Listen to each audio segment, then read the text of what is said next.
विद्यार्थ्यांनो, bank and simple interest यामधील पुढील एक्झाम्पल आज आपण पाहत आहोत. बघा, एक एक्झाम्पल मी इथे लिहितो आहे. Suvidha borrowed a sum of ₹3,000 at 8% per annum interest for a year from her bank to buy a computer. At the end of the period, she had to pay back an amount of ₹2,400 over and above what she had to borrow. आता तुम्हाला प्रश्न काय आहे हे लक्षात नसेल आलं, मी परत एकदा समजावून सांगतो. बघा, सुविधा बॉरोड सम ऑफ ₹3,000. सुविधाने एका बँकेतून ₹3,000 काढले किंवा ₹3,000 कर्ज घेतलं. ₹3,000 तिला गरज होती म्हणून तिने बँकेतून ₹3,000 घेतले. पण एखादी बँक काय फुकटमध्ये कुणाला पैसे देत नाही. ते काय करतात, समजा मी तुम्हाला असं बोलणार की आज मी तुम्हाला ₹3,000 देणार, 4 महिन्यानंतर आम्हाला ₹500 एक्स्ट्रा देऊन तुम्ही बँकेने आम्हाला द्यायचे 3,500. असा व्यवहार बँक करते. म्हणजे 3,000 तर आपल्याला दिलेत, पण एक्स्ट्रा ₹500 बँक आपल्याकडून घेते. या व्यवहारामध्ये हे जे ₹500 आहेत याला आपण बोलणार आहोत इंटरेस्ट. याला काय बोलतोय आपण, इंटरेस्ट. म्हणजे बँक एक्स्ट्रा जेवढे काही रुपये घेते त्याला बोलायचं इंटरेस्ट, त्याला बोलायचं व्याज. आणि जेवढे रुपये आपण बँकेत ठेवतो किंवा जेवढे रुपये आपण बँकेतनं काढतो त्याला बोलायचं प्रिन्सिपल व्हॅल्यू. ओके. आणि जी अमाऊंट बँकेला आपण रिटर्न करतो त्याला आपण बोलतोय अमाऊंट. त्याला बोलतोय आपण अमाऊंट. आता बघा, या सिंपलच्या क्वेश्चनमध्ये तुम्हाला प्रश्न काय सांगितलाय हे तुमच्या लक्षात आलं पाहिजे. सुविधा बॉरोड अ सम ऑफ ₹3,000. सुविधाने बँकेतून ₹3,000 काढले. आपल्याला काय करायचं माहिती आहे, या सगळ्या गोष्टींमध्ये तुम्हाला छोट्या छोट्या गोष्टी आज समजून घ्यायच्या आहेत. तुम्हाला समजावून घ्यायचे what is the amount of principal. What is the amount of principal. Principal म्हणजे काय, तर मराठीमध्ये त्याला आपण बोलतो मुद्दल. मुद्दल म्हणजे काय, जेवढी रक्कम बँकेत आपण ठेवतो किंवा जेवढी रक्कम बँकेतून आपण काढतो त्याला बोलायचं प्रिन्सिपल, ज्यासाठी आपण एक पी अक्षर सुद्धा डिनोट करू शकतो. मग प्रिन्सिपल अमाऊंट किती आहे, तर प्रिन्सिपल अमाऊंट आहे ₹3,000. सुविधाने बँकेतून ₹3,000 काढले म्हणजे 3,000 it is a principal amount. आता बघा, दुसरं मला शिकायचं याच्यामध्ये की रेट ऑफ इंटरेस्ट काय आहे. रेट ऑफ इंटरेस्ट या छोट्या छोट्या गोष्टी तुमच्या लक्षात आल्या पाहिजेत. बघा, बँकेने काय केले माहिती आहे, ₹3,000 तर तिला दिलेत, but at the rate of PCP at the rate 8% per annum. 8% per annum म्हणजे काय, त्याचाही अर्थ मी तुम्हाला सांगतो. बघा, समजा मी बँकेतून ₹100 घेतले तर बँक काय बोलणार, आम्ही तुम्हाला ₹100 देतो पण तुम्ही आम्हाला ₹8 एक्स्ट्रा द्यायचे. हे जे ₹8 आहेत की नाही, ₹100 ₹8 पर सेंट, याला बोलायचं पर्सेंट. ती त्यांनी दिलं बघा 8%. पर्सेंट म्हणजे ₹100 की ₹100 कर्ज घेतलं तर त्याला ₹8 बँक एक्स्ट्रा घेणार. पर सेंट याचा अर्थ ₹100 ₹8. आता पर ॲनम. पर ॲनमचा अर्थ काय, प्रत्येक वर्षासाठी. जर मी ₹100 कर्ज घेतलं आणि बँकेला जर मला 1 वर्षानंतर मी रिटर्न करायला गेलो तर बँकेला मी रिटर्न करणार ₹108. ₹108 म्हणजे हे एक्स्ट्रा रुपये जे घेतोय याला आपण बोलतोय काय, इंटरेस्ट. बरोबर. पण मी हे इथे ₹100 ₹8 म्हणून तिथे आपण बोलतोय पर्सेंट. 100 पैकी ₹8. मग आता पर्सेंट पर ॲनम ज्याला आपण बोलतोय रेट ऑफ इंटरेस्ट. मग बँकेने रेट ऑफ इंटरेस्ट काय ठेवला आहे, तर rate of interest is 8% per annum म्हणजे प्रत्येक वर्षी ₹100 ₹8 इतकं व्याज घेणार. मी समजा ₹200 बँकेतून काढले तर बँक माझ्याकडून ₹16 घेणार. कळतंय. म्हणजे बघा, ₹100 काढले असते बँकेतून तर बँक एका वर्षाने माझ्याकडून ₹8 घेणार. ₹200 व्याज मुद्दल जर मी काढली असती प्रिन्सिपल तर बँकेने ₹16 घेतले असते. बरोबर. ₹300 घेतले असते तर ₹24 घेणार बँक एक्स्ट्रा माझ्याकडून. मग हे जे आपण लिहितोय की नाही 8%, it is the 8% per annum. ₹100 ₹8. त्यानंतर याच्यामध्ये अजून एक इन्फॉर्मेशन आपल्याला दिलेली आहे.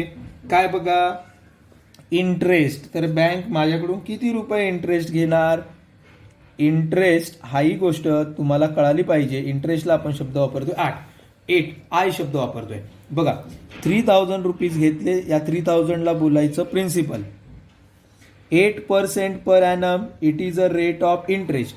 आता बघा जेव्हा ती बँकेत पैसे भरायला गेली तेव्हा बँकेने तिच्याकडून 2400 रुपीज एक्स्ट्रा घेतले.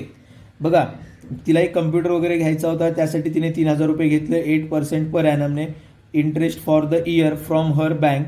बघा सुविधा borrowed a sum of ₹3000 rupees at 8% per annum interest for a year from her bank to buy a computer. At the end of the period, she had to pay back on amount of ₹2400. तिला 2400 extra द्यावे लागलेत and that extra amount is called as interest. Okay, म्हणजे extra जेवढे पैसे द्यावे लागले त्याला आपण बोलतोय इंटरेस्ट. आता प्रश्न असा आहे, जर या 3 गोष्टी तुम्हाला कळाल्या असतील तर टाइम काय दिलाय बघा. टाइम दिलाय फॉर अ इयर, म्हणजेच काय 1 इयर, 1 वर्ष. हा आहे टाइम. टाइमसाठी शब्द वापरणार आपण टी. आता शेवटचा प्रश्न माझा असा आहे, तर बँकेला तिने किती रुपये रिटर्न केले. ते किती रुपये रिटर्न केलेत ना त्याला आपण बोलणार अमाऊंट. द टोटल, बघा व्यवस्थित लक्ष द्या, total amount return to bank. मग टोटल अमाऊंट बँकेला किती रुपये रिटर्न केली असेल तर त्यासाठी मी असं लिहिणार की नाही 3000 ऑलरेडी तिने दिलेत 3000 तिला द्यावेच लागणार, प्लस हे 2400 एक्स्ट्रा द्यावे लागतात. 3000ला याला बोलतोय मी अमाऊंट. म्हणजे अमाऊंटचा फॉर्म्युला आपला असा तयार होईल की नाही बघा. अमाऊंट 3000 प्रिन्सिपल प्लस इंटरेस्ट, म्हणजेच बँकेला तिने रिटर्न केलेत 5400 रुपीज. याला आपण बोलतोय अमाऊंट. अमाऊंटचा फॉर्म्युला आपण कसा तयार केला, principal plus interest. Okay, that is equals to amount. म्हणजे मी असा फॉर्म्युला लिहू शकतो का बघा, amount is equals to principal plus interest. Interest म्हणजे काय, जेवढे पैसे बँक आपल्याकडून एक्स्ट्रा घेते त्याला बोलायचं इंटरेस्ट. प्रिन्सिपल म्हणजे जेवढे पैसे आपण बँकेत ठेवतो किंवा जेवढे पैसे आपण कर्ज काढतो त्याला बोलायचं प्रिन्सिपल. आणि अमाऊंट म्हणजे एकूण रक्कम, प्रिन्सिपल प्लस इंटरेस्ट, याला बोलायचं अमाऊंट. ओके, म्हणजे या गोष्टी तुमच्या लक्षात आल्या असतील तर मग मी पुढे जाणार आहे आणि मी स्टार्ट करणार आहे आता प्रॅक्टिस सेट 40. त्या अगोदर मी तुम्हाला एक फॉर्म्युला सांगणार आहे आणि मग प्रॅक्टिस सेट 40 आपण स्टार्ट करू. चला बघा व्यवस्थित लक्ष द्या. प्रॅक्टिस सेट 40 त्यासाठी मी तुम्हाला एक फॉर्म्युला सांगणार आहे. असं मी तुम्हाला बोलतोय, फॉर्म्युला आहे सिम्पल इंटरेस्टचा. जो तुम्ही पुढच्याही वर्गांमध्ये गेलात 8वीला 9वीला तरी तुम्हाला तो फॉर्म्युला लक्षात ठेवायचा आहे. फॉर्म्युला असा आहे बघा, simple interest is equals to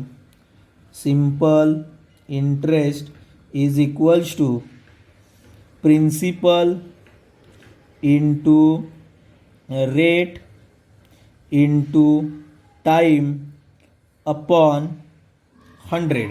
असं एक फॉर्म्युला आपण घेणार आहे. याच फॉर्म्युलाला मी शॉर्ट फॉर्ममध्ये लिहिताना असं लिहिणार, simple interest is equals to P into R into N. N म्हणजे नंबर ऑफ इयर्स, टाइम, ठीक आहे, upon 100. Simple interest is equals to P into R into N upon 100. P for principal जेवढी amount आपण बँकेत ठेवतो किंवा बँकेतून काढतो त्याला बोलायचं principal. R for rate of interest, जो असं लिहिलेलं असतं बघा PCPA, त्याला बोलायचं रेट ऑफ इंटरेस्ट. एन म्हणजे टाइम, नंबर ऑफ इयर्स, याला बोलायचं एन. अमाऊंटचा फॉर्म्युला आत्ताच सांगितलेला मी, simple interest plus principal, that is a amount.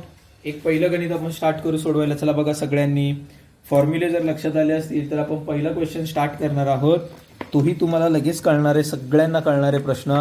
व्यवस्थित लक्ष दिलं की सगळी गणितं येणार तुम्हाला, ठीक आहे. चला बघा first question. If Rihana deposit, बघा प्रश्न कसा आहे. If practice set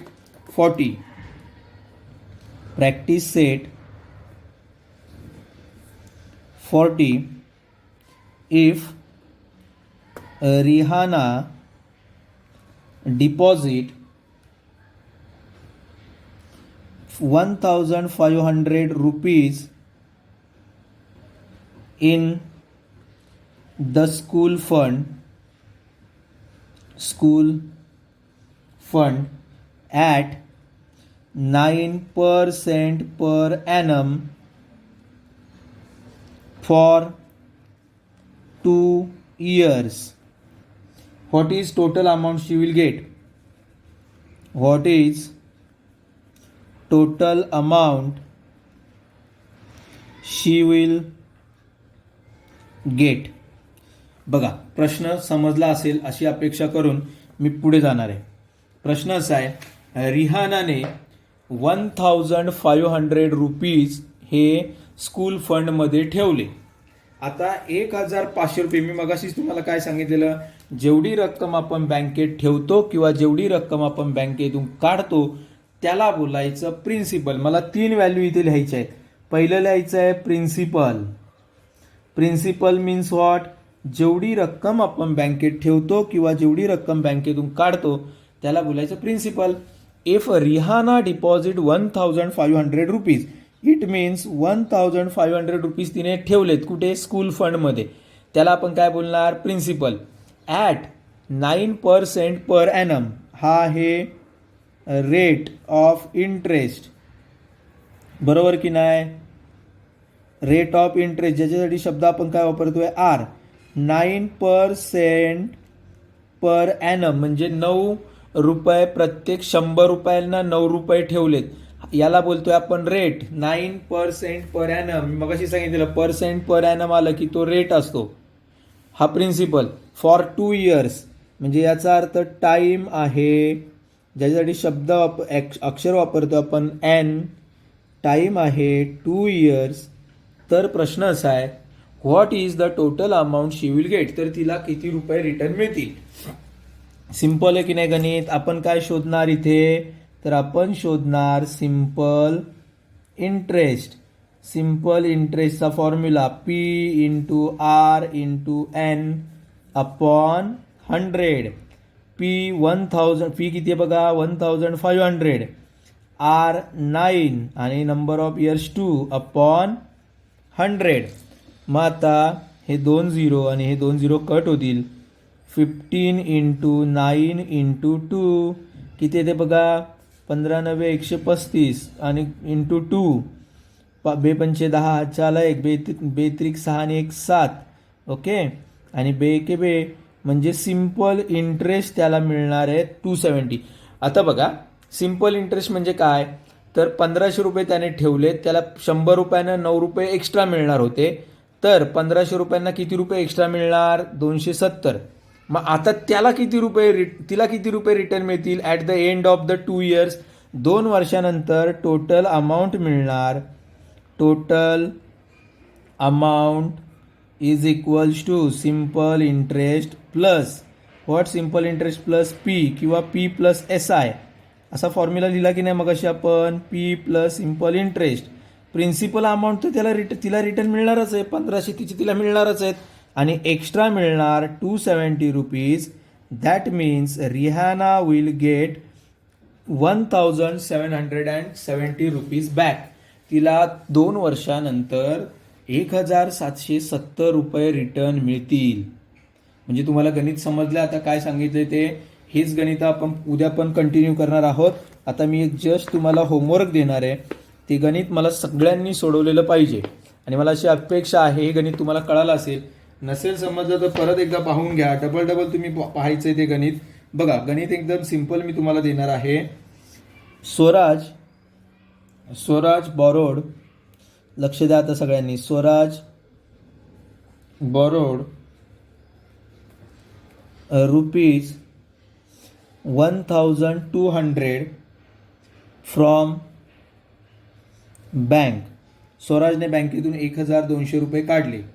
for 4 years rate of interest is at the rate 8% per annum. What amount he will return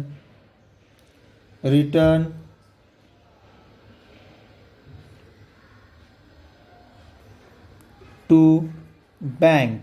हा गणित मला होमवर्कला सोडून दाखवायचे सगळ्यांनी. ओके, प्रश्न तुम्हाला सगळ्यांना कळालेला आहे. ओके, आज आपण स्टॉप करू. थँक्यू.